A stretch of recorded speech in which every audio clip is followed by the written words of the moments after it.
Ngayong mga panahon na ito na maraming kakaibang nangyayari sa mundo, maraming bigla naging prayerful.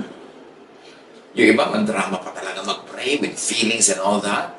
Ano nga ba talaga ang pwede nating reviewin at balikan tungkol sa prayer? Ang pamagat ng ating pag-aaral, do not pray like them. Huwag silang tularan.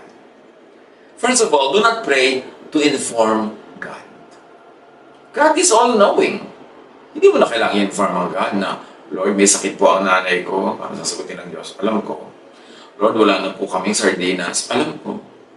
Lord, nag-aalala po ako. Alam ko. Alam ng Diyos yan. Ang dami-dami nating prayer to inform God. It's a waste of words. It's a waste of time. And really, anong na-achieve nun? Psalm 147 verse 5, Great is our Lord and mighty in power. His understanding has no limit. So alam na niya yan bago pa natin sabihin. Matthew 6:7-8, sabi ni Jesus, Sa pananalangin ninyo, huwag kayong gagamit ng maraming salitang walang kabuluhan, gaya ng ginagawa ng mga hentil. Akala nila ay papakinggan sila ng Diyos dahil sa haba ng kanilang sinasabi. Huwag ninyo silang tularan. Alam ng inyong Ama na nasa langit ang inyong kailangan bago pa ninyo ito hingin sa Kanya. Your Father knows what you need before you ask Him. So hindi na rin natin kailangan mag-grocery list, mag-shopping list, kailangan po namin ito, kasi alam na yun ng Diyos. At lalo namang hindi mo sabihin, bigyan mo kami nito, bigyan mo kami nun, dahil inuutusan mo na naman yung Diyos. So sasabihin na ba, ano bang natin ang ipag-pray? Magandang tanong yan. Kasi ang dami talagang hindi naman dapat kasali sa prayer. Kaya ang gusto ni Jesus sa prayer, yung simple. Kasi more words, more mistakes, at mas maraming pwedeng hindi ayon sa kalooban ng Ama na uri ng panalangin. Sabi sa Job 21:22, Can anyone teach knowledge to God? So alam ng Diyos ang lahat. We don't even have to tell God what to do. Ecclesiastes 3:14, Alam kong mamamalagi ang lahat ng ginawa ng Diyos. Wala nang kailangang idagdag, wala rin dapat bawasin. So kung may ginagawa ang Diyos, tama ang sukat, tama ang timing. Walang dapat idagdag, walang dapat bawasin. Tapos maraming prayer natin, parang nagdadagdag tayo o nagbabawas sa kalooban ng Diyos. Job 34:21, Bawat kilos ng tao ay tinitingnan niya. Ang bawat hakbang nito ay dilingid sa Kanya. So yung mga isinusumbong natin sa ganitong tao, sinasabi natin yung ating mga fears about this person, yung mga problema natin tungkol sa ating mga mahal sa buhay, alam ng Diyos, hindi lingid sa Kanya. Do not pray to ask or convince God to be good. Kasi good na siya. Yung Diyos ko, maawa naman kayo. Diyos ko, tulungan niyo po kami. Diyos ko, iligtas niyo po kami. Bakit natin kailangan sabihin yun sa Diyos? Ayun, talaga yun ang ginagawa niya. At ganun siya. 2 Samuel 10:12, The Lord will do what is good in His sight. So, in God's terms ang lahat. Dapat hindi tayo padalos-dalos ng pagsasabi sa Diyos what to do.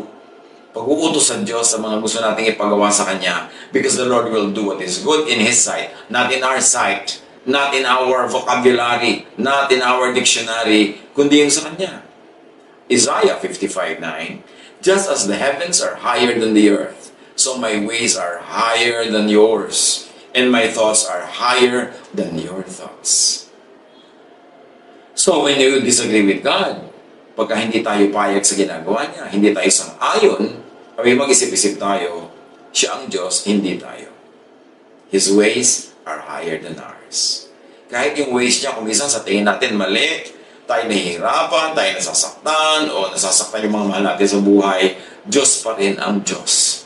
Dapat yun ang attitude pag nagdadasal. Do not pray to ask God or convince God to be kind. Kasi kind talaga siya.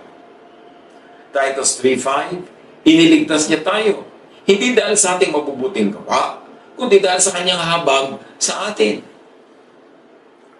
At kung napatunayan na ng Ama ang kanyang lubos at ganap na pag-ibig sa atin, ibigay na niya ang kanyang anak na si Jesus, ano pa kaya hindi niya ibibigay kung tamang ibigay, kung tama ang timing ng ating paghingi, o kung yun ang pinakamagandang dapat ibigay sa atin.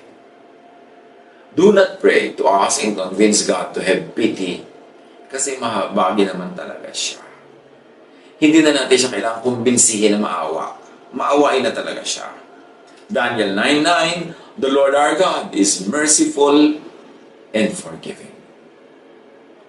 Do not pray to change God's mind. Hindi tayo mas marunong sa Diyos. Huwag nating piliting influensyahin, pilipitin, daanin sa emotional blackmail ang Diyos. Yung mga iba, Diyos ko, ibigay niyo lang po yung gusto ko, hindi po ako kakain ng masarap. Ano yung tingin mo sa Diyos? Sadista? Na para ibigay sa yung gusto mo. Bigyan mo muna siya ng happiness at ang happiness niya yung hindi mo makain yung gusto mo. Yung lumuhod ka sa asin at munggo. Yung hampasin mo ang sarili mo, saktan mo ang sarili mo para dinggin ka ng Diyos. Ano pinapalabas mo? Na matigas ang puso ng Diyos, na sadista ang Diyos, na kailangan makita ka niya muna naghihirap bago ka niya bigyan. Hindi natin kailangan kumbinsihin ng Diyos para gawin yung gusto natin. Ang purpose ng prayer is sundin ang loob ng ating Ama sa Langit. Hindi ito salungatin at hindi pilitin sa suhol. Meron pa magdodonate po ako, Diyos ko, gawin niyo lang po ito. Lord, papasahin mo lang anak ko sa exam. Papakatay ako ng 5 kalabaw, etc., etc. Ba't kailangan natin gawin yan sa Panginoon? Nakaka-insulto yun. Hindi natin kailangan magsuhol, hindi natin kailangan magbigay. Ngayon, kung nararamdaman natin ang kabutihan, kabaitan, generosity ng Diyos, at yun ay sinusuklian natin sa pamamagitan ng pagbibigay sa kanyang gawain, pagbibigay sa mga nangangailangan, iba namang usapan yun. Hindi yun suhol. Thanksgiving yun. Pero huwag natin susuhulan ng Diyos just to change God's mind. Romans 11:33-34. Lubhang napakasagana ng kayamanan ng Diyos. Di mataro ang kanyang karunungan at kaalaman. Sino ang makapagpapaliwanag ng kanyang mga kapasyahan? Sino ang makakaunawa ng kanyang mga pamamaraan? Gaya na nasusulat, sino ang nakakaalam sa pag-iisip ng Panginoon? Sino ang maaaring maging tagapayo niya? So lumagay tayo sa lugar. Let us make God change His mind to bend to our will. Now, because God is all-knowing, God knows best. The best according to the thought of God is probably not always the best according to our thoughts. Eh, sino ba tayo? Di ba tayo ang creation? So, submit tayo sa Creator. For Samuel 16:7, the Lord does not look at the things people look at. Iba ang kanyang pamantayan, iba ang kanyang iniisip, iba ang kanyang layunin. So, trust. Dapat tayo maging mapagtiwala. Lalo sa mga panahon na hindi tayo agree sa Diyos. Sa mga panahon na mas gusto natin siyang pangunahan para ang mangyari yung gusto natin, trust God. Flow with the Spirit. Just go along. Do not resist the will of God. People's concern should be to seek God's will and submit to it. Proverbs 16:1-4.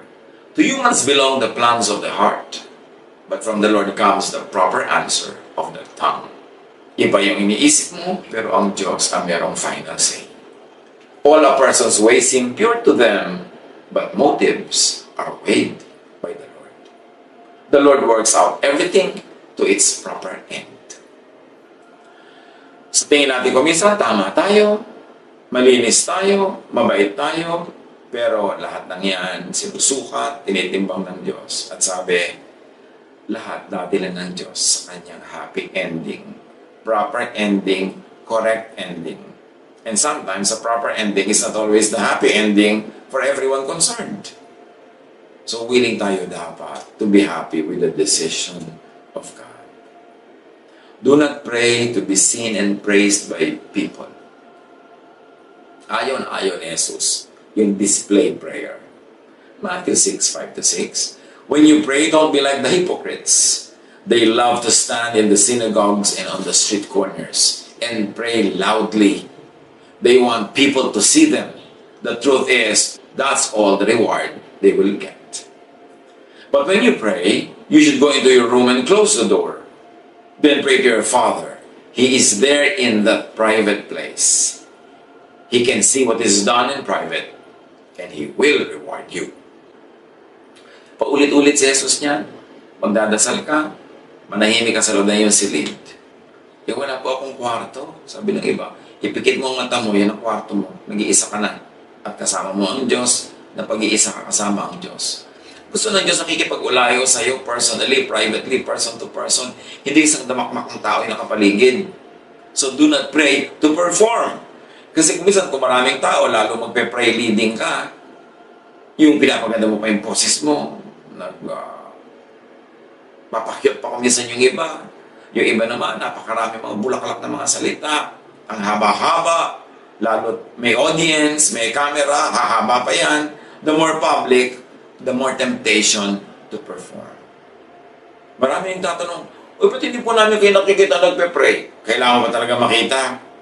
Kailangan i-display sa harap mo para malaman mo nagpe-pray ang kapwa mo. Ang gusto ni Jesus na prayer, private, quiet. Hindi masama, hindi bawal mag-pray sama-sama. Ginagawa din yan ng mga believers ng New Testament time. Pero si Jesus, ang sinasabi niya, mag-pray ka mag-isa. The disciples, maybe they had a need, they had a compulsion to pray together, especially during the persecution, and that is not wrong. Pero kung tatanungin niyo, si Jesus sabi niya, mag-pray ka mag-isa. Ang nakikita ng Ama na pakipagsarilinan mo sa Kanya, gagantimpalaan niya yun. Matthew 6:16-18.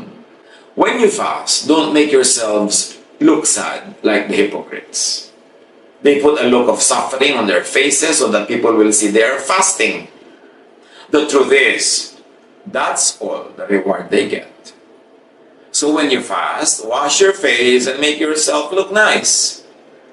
Then no one will know that you are fasting except your Father, who is with you even in private. He can see what is done in private, and He will reward you. Same with prayer. Hindi mo kailangan ipakita sa iba. Hindi mo kailangan patunayan na madadasalin ka. Hindi kailangan laging nakikita. Ang gusto nga ng Panginoon, makipagsarilinan. Tsaka siyempre, pag private yung prayer, hindi mo na kailangan mag-isip ng vocabulary, hindi mo na kailangan isipin yung pronunciation, hindi mo na kailangan mag-isip kung paano makaka-impress yung prayer mo, paano mabe-bless yung iba. So very sincere ka lang, which is God-pleasing. Yan ang gusto ng Diyos. And do not pray to earn points with volume of words, with repetitions, and with drama. Yan ang kuminsan ang problema sa public prayer. Nagiging performance. Nagiging pasikat. Yung kailangan maging napakaganda. Matthew 6:7. Sa pananalangin ninyo, huwag kayong gagamit na maraming salitang walang kabuluhan. Gaya ng ginagawa ng mga hendil. Ang akala nila ay papakinggan sila ng Diyos dahil sa haba ng kanilang sinasabi. Dahil nga napakarami ngayong oras pagdasal, napakarami ngayong biglang naging madadasalin, kaya kailangan reviewin natin. Ano nga ba ang mga katuruan ni Jesus tungkol sa pananalangin? Matthew 6:9-15. This is then how you should pray. Our Father in heaven, hallowed be your name. In other words, pray to honor God. And to honor God means to submit to His will, to be kind, to be forgiving. Your kingdom come, your will be done on earth as it is in heaven. So pray to obey God's will, not to tell God what to do. Give us today our daily bread, so pray for today's food, which is symbolic also. Be contented with what you have now. Huwag ka mag-hoard. Kailangan i-share mo ang iyong mga resources. Maging masaya ka sa isinusupply sa iyo sa araw na ito. Dahil sabi ni Jesus, tomorrow's problem will have its own solutions. And forgive us our debts as we also have forgiven our debtors. So pray to be forgiven the way you forgive others. So mas dapat mo ipanalangin na maging mas mabait ka, maging mapagpatawad, kasi yung sukat na ginagamit mo sa kapwa, yun din ang magiging panukat ng Diyos sa iyo. At sabi ni Jesus, itong panalangin nyo, and lead us not into temptation, but deliver us from the evil one. Pray to be delivered from temptation, from the evil one, and from yourself, from oneself. Dahil sabi ng James 1:13-14, whenever you feel tempted to do something bad, you should not say, God is tempting me. Evil cannot tempt God, and God Himself does not tempt anyone. You are tempted by the evil things you want. Your own desires leads you. Your own desire leads you away and traps you. Mga pagbulay-bulayan natin. Alam na naman natin ito wala namang bago. Pero ang mahalaga marinyo natin yung pagkaunawa, yung pag-apply, para ang prayer natin tulugod-lugod sa Diyos. Diyos ang audience natin. Hindi ibang tao, hindi ang ating sarili. Manalangin tayo. At siguro naman sa dami ng pointers na yan, iiksi na yung mga prayer natin. Magiging konti na lang yung pagpe-pray natin kasi marami tayong pinagpe-pray na hindi naman dapat. At sa pagpe-pray, huwag natin kakalimutan to be quiet, to be still, to listen for God's voice, to listen to the voice of God. Hindi lagi tayo may sinasabi, daldal tayo ng daldal, puno-puno tayo ng mga words, wala tuloy space para tayo makinig. At yan din ang disadvantage kung marami kang kasama nagpe-pray. You feel that you have to fill every empty space with words. Wala tuloy enough time to be silent. Samantalang half of the prayer should be to listen to God, to seek God's will. And if we're quiet enough, sabi niya, be still and know that I am God. That in your stillness, in your non-activity, in your non-verbal prayer, the Lord has space to speak to all of us. God bless all of us.